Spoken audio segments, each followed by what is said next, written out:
Be ready. 10 seconds to go.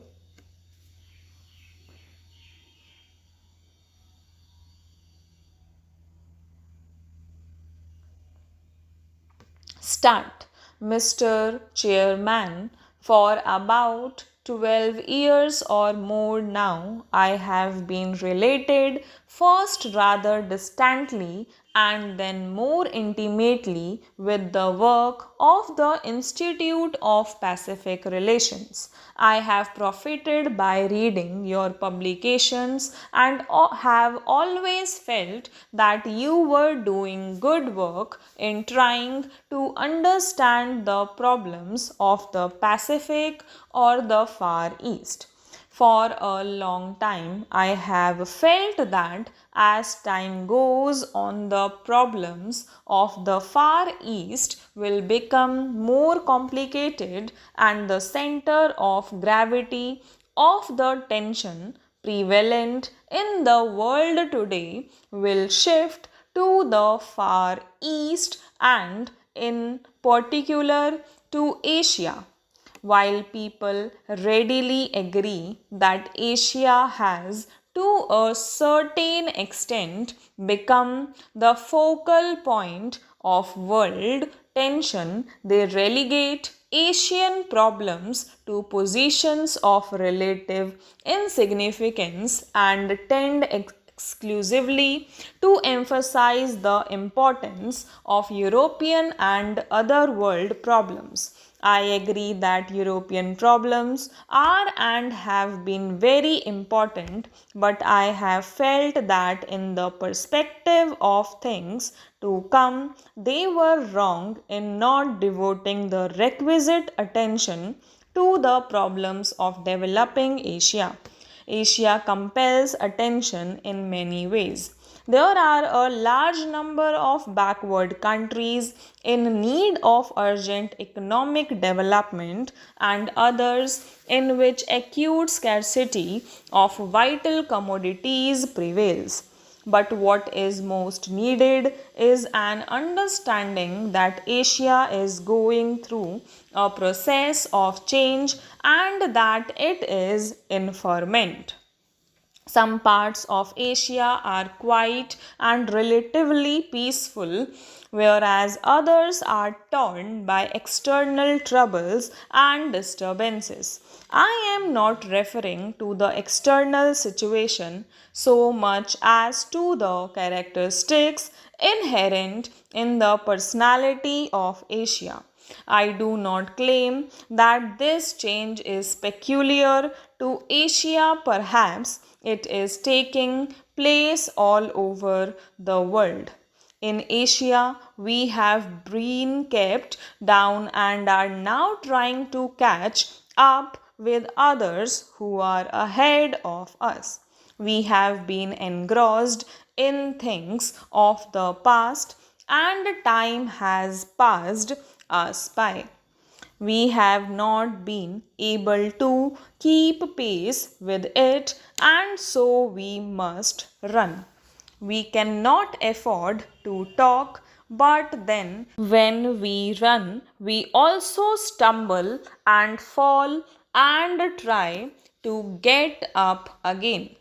We realize that speed, especially in an age old continent like Asia, involves risks and dangers, but we have no choice in the matter. If you seek to understand us, you can do so to a limited extent. Asia is a huge continent, and the peoples of Asia are all different from one another as they were reared in different cultures and traditions. In spite of all this, I think it is still true to say that there is such a thing as Asian sentiment. Perhaps this sentiment is merely the outcome of the past 300 years of European influence in Asia. Personally, I do not believe that any profound difference exists between the Orient and the Occident.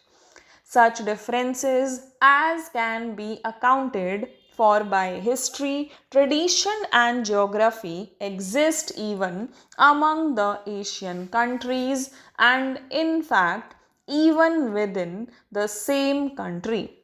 Probably the existing differences mainly arose from the fact that certain parts of the world developed their resources and become prosperous while others were completely unaffected by the industrial revolution. I think that thinking in terms of the Orient and the Occident sets us on the wrong track. As a rule, the same type of problems leads to the same results everywhere.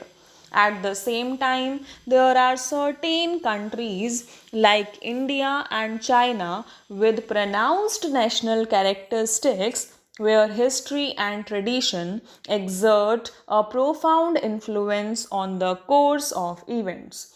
I am sure there is a great deal of good in this tradition. We should have gone under, but for that, we have survived on account of the good in our tradition and we propose to hold on to it. At the same time, I have no doubt at all that it has a great deal that is bad too. It prevents us from doing the things we ought to do, so that between the good and the bad, and between the past and the present, we do not quite know what we are going to do and what we should do. If you ask me about India, it would take me a long time to tell you about all the aspects of our problems. Our difficulties are not only external but also of the mind and spirit. There are certain tendencies that carry us forward and others that retard our forward movement and compel us to look behind. Progress consists in having the essential things of life, and in that sense, we obviously must have progress.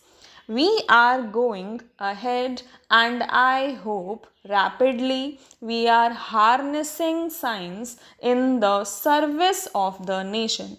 Yet a doubt arises in my mind as to whether material progress really constitutes a remedy for our problem. It is at best only a partial solution. Something more is needed. We need a solution of the broad problems that afflict the world today. Stop